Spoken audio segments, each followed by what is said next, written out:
What's going on, everybody? Wesley, Shoemaker, Aaron Parker back with you today on another episode of the Blue Gold Sports Podcast. It is officially Virginia Tech week. We are a day and a half away from the Mountaineers kicking it off in Blacksburg against the Hokies. So today we'll just be previewing the game, giving you a couple predictions for this weekend, and going from there. Aaron, happy Wednesday. How you doing today? I'm good. I'm excited to get to Blacksburg and see Lane Stadium. Yeah, should be jumping for sure tomorrow night. They've had good crowds in their first couple of home games this year, and they've been against Wofford and Boston College. We'll get into that a little bit later. First things first, though, just kind of debriefing. We obviously had a podcast on Saturday for West Virginia's blowout win over Towson. Biggest takeaway for me from that game is just how the defense hopefully gained some confidence. Defense threw a shutout in the sense that the 7 points scored were on special teams, not against the defense. And hopefully it got some of those young guys, especially those young corners, Andrew Wilson-Lamb, Jacoby Spells, other young guys in that secondary some work. And hopefully that helps translate over to Thursday night. Virginia Tech, in my opinion, is a lot more like Pitt than they are like Kansas, in the sense that they're kind of predictable. Pitt wanted to run the ball. They ran the ball almost 40 times against West Virginia 3 weeks ago. And Virginia Tech's going to want to run the ball too. That's their identity. That's also Pitt's identity. And so I feel like with a more predictable quarterback like Grant Wells, which he does have some sneaky athleticism. Again, we'll get into him later. I just think that hopefully this defense gained some confidence. So that's my one big takeaway from this weekend heading into Tech week. I agree with you. The defense should get some confidence against an opponent like Townsend. And I agree with what you said about how Virginia Tech is more like Pitt in a sense compared to Townsend and Kansas. Kansas has, Jalen Daniels. He's a very unpredictable player. Is he going to pitch it? Is he going to keep it? Is he going to throw it? Kind of thing. Although in the WVU game, seems like a lot of their touchdowns were, passes over the middle to the tight end or the slot. But that's an unpredictable quarterback. And, Virginia Tech, I think you know what you're going to get. They don't rank very high in offensive efficiency so far, but they have a strong defense. So I think the Mountaineers know what they're going to get. They just got to make sure to, put pressure on Grant Wells and maybe have him throw a pick or two. Let's talk a little bit about Grant Wells. So Grant Wells is a West Virginia native. Obviously, for those of you who know, he transferred in from Marshall this year. On the season, he 65% passing, 651 yards, 4 touchdowns, also 4 interceptions though. So he can turn the ball over. All 4 of those interceptions did come in their week 1 loss to Old Dominion. He's a guy that I feel like you could throw the card out there like, oh, he's going to want to have his revenge game. He went out, obviously said West Virginia never really recruited him. I think that would have been Dana's staff, I assume, back then, who would have been responsible for recruiting them. And let's be real, at the time, you had guys like freaking Will Greer in there. So I'm not sure how much recruiting of a quarterback that ended up at Marshall and then found his way to Virginia Tech and threw 4 picks against Old Dominion really would have fit into that offense. But that's neither here nor there. Just kind of I guess there's a way he would want to get back at his home state school rivalry game. So that could be a factor, but it also could go against him, how he's going to might be trying to press, might try and do too much a little bit. So don't really know what you're getting from him. Obviously, he did go out and say West Virginia never recruited him. He grew up a fan of the team, he said, but he's kind of put that in the rearview mirror and has not looked back since. Mm-hmm. And with Dana's staff, I mean, I know they had Will Greer, but like Dana was not known for going after the West Virginia, the in-state products. I mean, he let Doug Nestor go, and it's kind of come full circle that he's back. And Darnell Wright, he's a 5-star lineman who's at Tennessee. Dana didn't really recruit him that hard. Ryan Switzer, the list goes on and on. So I don't think Grant Wells should be that offended. But he's got talent. He showed that talent at Marshall in his freshman year. Last couple games of that freshman season kind of dropped off a little bit, but he's got talent. He can get out of the pocket if he needs to, but like we said, he can turn the ball over. I do think he's going to come out and play his best game of the season thus far, but I think he's going to be a little emotional. I'd like to think the Mountaineers can get a pick off of him. The secondary for WVU is what has been kind of shaky. They haven't intercepted anybody yet, I don't think. And so it would be big for them if they got a late pick against them if Virginia Tech's trying to make a late run. In my opinion, he's kind of like a not as talented Kidon Slovis. I just think that Wells doesn't have as much kind of outside speed as Slovis did. You saw him rush a couple times against West Virginia when kind of things just collapsed in the pocket. But in 3 games, he's gone over 200 yards once, and that was last week against Wofford in Virginia Tech's 27-7 win. Through 2 touchdowns, 35 pass attempts, 26 completions on that day. Week before against Boston College, 16 for 25, only 140 yards and 1 touchdown. So, kind of these numbers, you can see Virginia Tech doesn't want to put the ball in Wells's hands. They want to run the ball, they want to beat you on the ground, and then make you adjust from there, which I think this defense is more than capable of doing. You saw against Pitt, they stopped Pitt for 2 yards of carry, and that's a pretty good Pitt team. Pretty good Pitt O line. Pretty good Pitt backfield. Sorry, I'm putting pretty and Pitt together. Can't speak today. But yeah, I just think that you have an opportunity here against a Virginia Tech team and against a Virginia Tech offense that isn't the best offense you're going to face. I think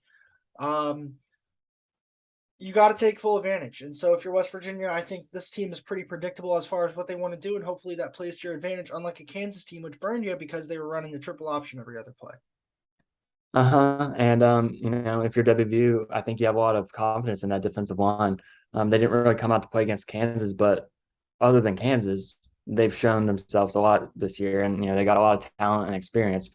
I think if you're West Virginia, you want to rely on that, stop the run as best you can. I know Virginia Tech is going to want to run, so I'm sure they'll break a couple, but kind of keep it contained and make Grant Wells beat you. Not to say that he couldn't throw a couple of touchdowns against the Mountaineers, maybe 2 or 3. But I think you're going to want to put the ball in Grant Wells' hands, especially late in the game. You're not going to want to get beat on the ground. Yeah, I agree with you. I think it'll be a good test. You struggled against the run 2 weeks ago against Kansas. Come out, stop it, and give yourself a chance to win. Moving on to Virginia Tech's offense. Virginia Tech's defense. Man, I'm off today. They have a pretty good defense thus far, statistically at least. I think that it's definitely a little skewed just because they haven't played as quality of opponents. They played Old Dominion, they played Boston College, and then they played FCS Wofford. If you want to look at it though, 16th in the country in points per game against at 12 points per game, 15th in passing yards allowed, and then 3rd in rush yards a game. So statistically speaking, this game will be a challenge for the Mountaineers for JT Daniels and company. I do think JT is going to be on his game. I just think that this offense has a lot of confidence. I think seeing kind of Caden Prather develop this past week and start to develop into a better football player all around, not just in the pass catching game, but run blocking, pass blocking even. I just think that he's another weapon, especially if all the attention is on Bryce Ford. And then Virginia Tech head coach Brent Pry said this week in his press conference that he's really impressed with how Sam James has some serious vertical speed, and he's a guy to watch as well. So I think with that two-headed monster you got going with Tony Mathis, CJ Donaldson, hopefully you can make some things tough for this Virginia Tech defense. Yeah, the Hokie defense has been good thus far, but I really do have a lot of confidence in the Mountaineer offense. Any offense that's led by JT Daniels, he's a winner. He's a competitor and he's really talented. I see a lot of talent on the Mountaineer offense, but not just like raw talent. Like JT Daniels, Sam James, Bryce Ford Wheaton, Tony Mathis. These guys are talented that have experience, that have Big 12 experience. Well, not really Big 12 experience for JT, but he's got Power 5 experience. There's some guys that are maybe a little bit more raw talent. Go down the line of the young receivers, Caden Prather, Cortez Bram, and those guys, CJ Donaldson. But there's a lot of talent. There's a lot of experience, a lot of experience in years on the O line. So I'm not really as concerned about the Hokie defense. They played Boston College, Old Dominion, and Wofford. So I think seeing a guy like JT Daniels who can really air the ball out, hit the intermediate game well, I think that's going to be tough for them. I think they're going to give up some points. Feels crazy to think that if I told you this time last year that if West Virginia scored 30 points, under 30 points, that'd be underachieving. This time last year, I think you would think that is crazy. The transformation of this offense under Graham Harrell with JT Daniels has just been astonishing. I think you look and you have the playmakers there, and I think the playmakers have been able to be elevated due to their quarterback play. And I think you see that not just with West Virginia, but you see that all across the board in the sport of football. When you gain skill at the quarterback position, it just makes everyone on that offense better. And I think there was so much untapped potential with guys like Bryce Ford, with guys like Caden Prather, and with guys like Sam James that now that they have this new weapon, I guess, if you want to call it that, in JT Daniels, they are striving. And I think I wouldn't be surprised if West Virginia also tries to start getting Michael Laughlin involved more, especially in the pass game, because he's also a threat. So those four weapons, and you're not even then getting into your depth of Jeremiah Aaron, Cortez Braham, as you mentioned. So there's depth on this offense, and it's really cool to see how successful they have been through 3 games. And let's not kid ourselves either. They've played 2 Power 5 schools. It's not like they've had a cakewalk to get here. They've played 2 Power 5 schools, one on the road in a big rivalry game, one at home where they had to, like, they couldn't not score in that game. Otherwise, they would have lost. And they knew that, and they went score for score with Kansas, as weird as that sounds. But Kansas is having they are 3-0, so let's not sleep on them. They did beat Houston for all the people on Twitter that said, "Oh, Dana wouldn't have lost this game." I thought that was funny how Dana then did lose worse than West Virginia lost, but And that's neither here nor there. But yeah, so if you're West Virginia, you have an offense that's clicking on all cylinders. Um, they're doing exactly what you need to do, and so I'm excited to see what they do Thursday night. yeah, I think that for the offense can give them a little bit of confidence that, hey, like, even if the defense is off their game, I'm giving up a lot of points. Like, you have a true signal caller in JT Daniels. You have depth, you have experience, you have talent. And I think, if you're on the offense, I think you got more confidence that, if it's a shootout or, games in the 30s and, it's going pound for pound, that you got the confidence to go out there and win the game. I don't think the Mountaineers had that last year or the year before. If the defense is off their game, giving up 35 or 40, they're pretty much out of the game, especially last year. I can think of the Baylor road game last year. I know the offense wasn't great, but, the defense was bad and they didn't even have a chance. And so those teams the last couple of years, 2 or 3 years, they'd have to win some of the, grudge it out games, kind of like 2020 COVID year against Baylor, winning like 21-20. I think this year's team is And that different. game went to overtime too. Yeah, winning into double overtime, you had to grind it out. So I think if there's a shootout, if Oklahoma puts up 40 points, I don't think the game's going to be out of reach, even if the WVU defense plays bad. So I think this is a new year as far as the offense. And if they got to score points, I think they can. And I think also if you want to just talk about let's talk about this week in the present. I don't think the way Virginia Tech runs their offense, they are equipped to go score for score with a spread you out offense, 2-minute drives. Let's get down the field, run pace, run hurry up, boom, boom, boom, boom, boom, like West Virginia does. And so I think that's also another plus if you're West Virginia. Let's talk about Virginia Tech and the magnitude of this game as a whole. I feel like there's been a lot of big games that we've talked about for Neil Brown and for this team, but in my opinion, this is the most important game of his career. I wrote an article about this yesterday. It is up on bluegoldsports.com if you want to go check it out. But for Brown and company, he has not fared well in rivalry games. If let's think back last year, Maryland loses in the opener. Virginia Tech, he almost lost that game. If it's not for a goal line stand there at the end, they lose that game. Or if it's not for Jared Bartlett causing a fumble with 7 minutes to play in the game, they might lose that game at home. And then obviously this year couldn't get it done on the road against Pitt. So for Brown, you now have an opportunity to go 2-0 against a team that is a rival with you. You now have an opportunity to go on the road and beat a Power 5 opponent, something you have done only 5 times, and twice that team that you beat on the road was Kansas. So you have an opportunity to do something you haven't done, which is own a rivalry, because this rivalry, it's not like they're playing it again next year. There's a long hiatus. I don't even think they're scheduled to play it again right now. So if you're Neil Brown, this is a must-win game. It gets you back to 500. And you and me talked about this, Aaron. Like, when we were back in August and we were sitting here talking about the season, we said if they're through 4 games and they're 2-2, that's not the worst thing in the world. So you have an opportunity to be 2-2, as ugly as the first couple of games were.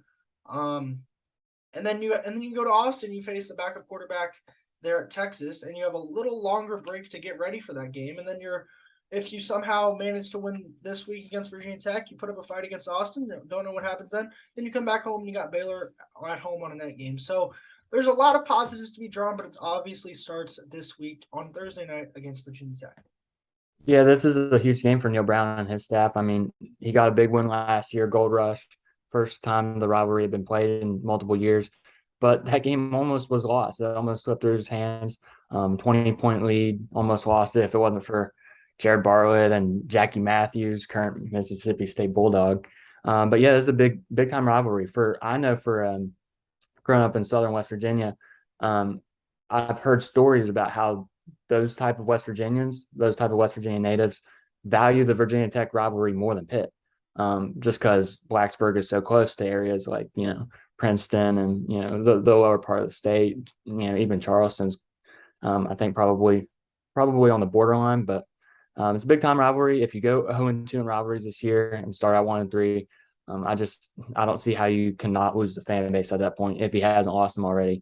So, like we were saying a month ago, if you're sitting at 2-2, it's not the best, but it's not the worst. But you can't start 1-3 going into Austin, especially with two rivalry losses. You should have won the one against Pitt. You should have won the one against Maryland last year. So yeah, you can't do that. Yeah, I think that everything you said is so true. I think you can't be 1-3 and have two losses be in your rivalry games on the road, and you just can't be 1-3. Like, that's also the moral of the story. You can't be 1-3 heading into the rest of your conference schedule. That's just not good. There's really no other way to put that, I don't think. Looking back at this series history, last year, obviously, Mountaineers got the win, 27-21. 2017 was the last time these two teams played. That was on a Monday night at FedEx Field. That was Will Greer's first game in a Mountaineer uniform. He battled all night long. Mountaineers did lose, though, 31-24. And then before that, these teams have not really played since the early 2000s. If you go back, 2005, in Morgantown, Mountaineers lose. 2004 in Blacksburg was the last time this game was at Virginia Tech, and you lose 19-13. But kind of going back to your point, Aaron, this is the only game West Virginia has that they get a trophy for. So you have the trophy right now. You want to own the trophy. So you want to keep that trophy in your possession. You got to go out. You got to do that, and you got to do that against a rival at night in a hostile environment. It's going to be tough, but I think they do it. Yeah, I do too. You want to keep that trophy. I mean, I saw for the uniform reveal, they had Doug Nestor flexing the trophy. Obviously, West Virginia native, former Virginia Tech Hokie. You got to keep that trophy in house. Virginia Tech had a little winning streak there. 04 and 05 they won, and then against Greer in 17. But this rivalry's had ups and downs. The Mountaineers won at Lane Stadium in 02. Grant Wiley goal line stand, interception by Brian King, and all that. That was an upset. The Hokies were like a top 15 team in the country. The next year in 03, WVU pulled off another upset. Virginia Tech was top 5. So this rivalry does have a lot of ups and downs. Maybe not quite as much as the WVU Pitt rivalry, but you can see the upset in this rivalry. And I think the Mountaineers, obviously, they're not going to take Virginia Tech lightly, but they shouldn't take the fact that it's going to be, a nice atmosphere there. It's going to be kind of hostile. They can't take that for granted, and I think they want to keep the trophy in house. I mean, saw the bookstore yesterday. They're selling shirts that say Black Diamond Trophy Champions 2003. So, I mean, if they're selling those, I think you want a more recent one than that.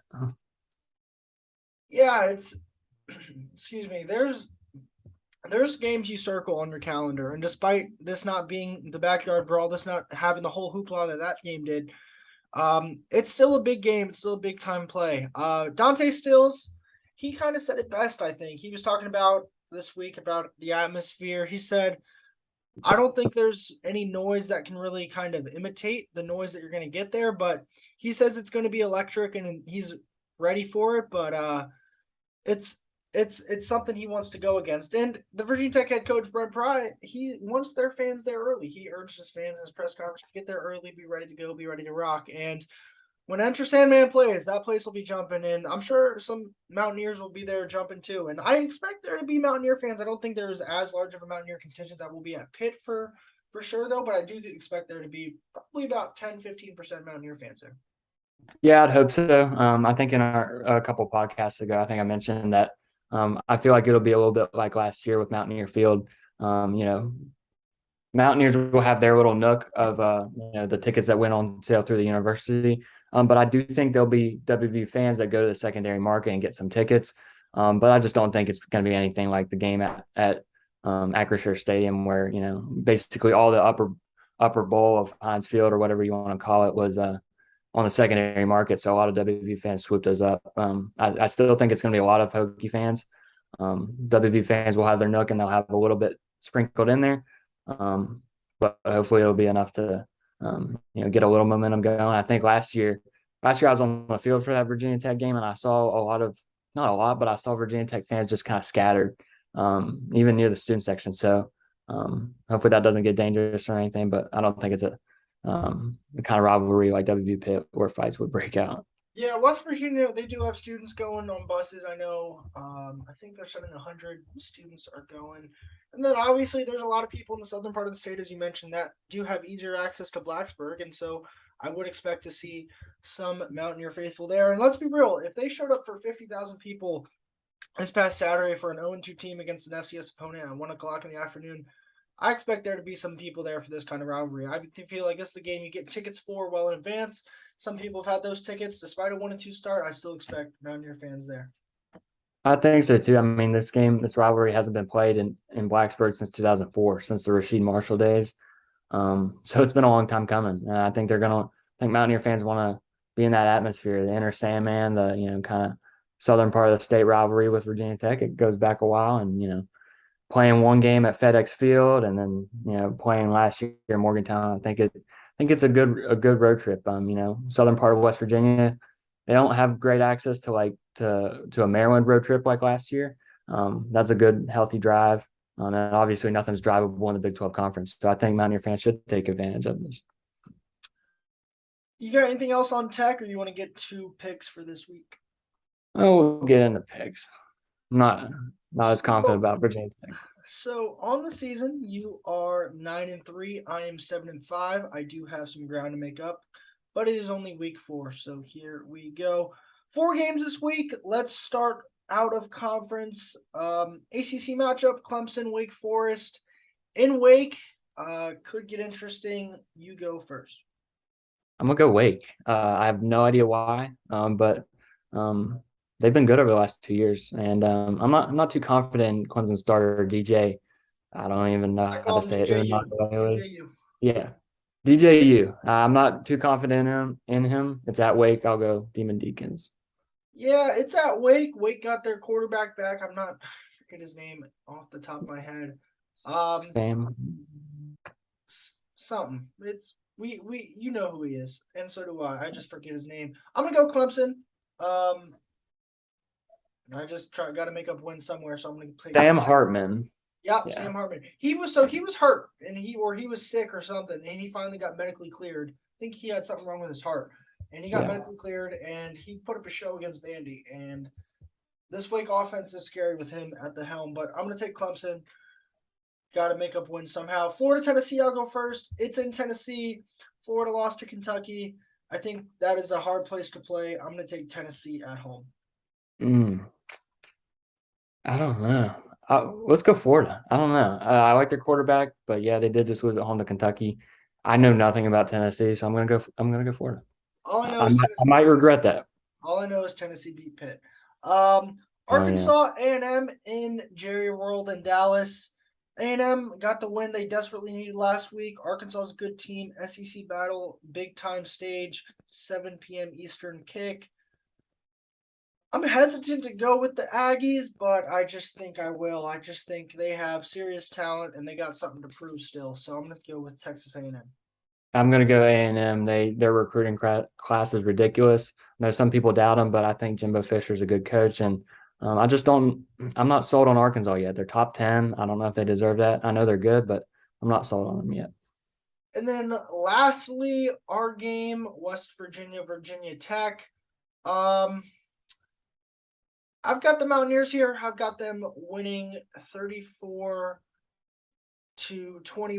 I think this West Virginia offense seriously caused some problems for Virginia Tech's defense. I really don't think it should be close for the majority of this game. I think the Mountaineers pull out early on offense, get a couple stops here, and they should be rolling. Rivalry games could be close, especially on the road, though. But I think West Virginia has complete control, start to finish, and they win this game 34-21. Yeah, so I got the same point total for the Mountaineers, but I got it even closer. I got 34-28. I know analytically and what we've said, WVU should pull out early, and they should, make it their game. But I've watched too many Mountaineer games in my life, especially rivalry games, especially road games. I see the Mountaineers being up 13 late, maybe Grant Wells throwing a touchdown. But I think the Mountaineers hold on by a touchdown. Yep. And that's going to be that. So, not the longest podcast today, though. If you did make it this far, we appreciate you listening. Be sure to subscribe to us if you are watching on YouTube, or give us a follow on Spotify or Apple Podcasts. We will come to you to be determined following Virginia Tech, depending on Aaron, how you're doing, and I'm going down to Charleston this weekend. So we will figure something out. In the meantime, thank you for listening. I'm Wesley Shoemaker, joined by the one and only Aaron Parker, and this is the Blue Gold Sports Podcast.